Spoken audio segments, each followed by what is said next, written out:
Пресса KG'де шоу-бизнес жаңылыктары саламатсыздарбы? Ырчы Самара Каримованы Оштогу Ныязалы атындагы мамлекеттик музыкалык окуу жайга дайындоо боюнча буйрукту Маданият министрлиги жокко чыгарды.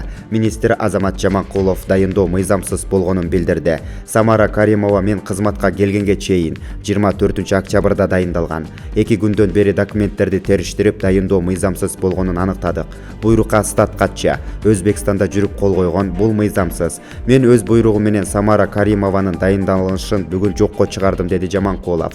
Буга чейин дагы Самара Каримовага Сулайман Тоо музейине директор кылып дайындашкан. Бирок ага карата бир топ сын пикирлерден кийин ал Сулайман Тоо музейине директор болуудан баш тарткан.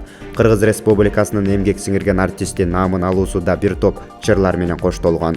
Канчалаган сындар айтылып, наамын кайтарып алыш керек, татыксыз дегендерге карабастан наамдан баш тарткан эмес. Булак Назар Ньюс KG.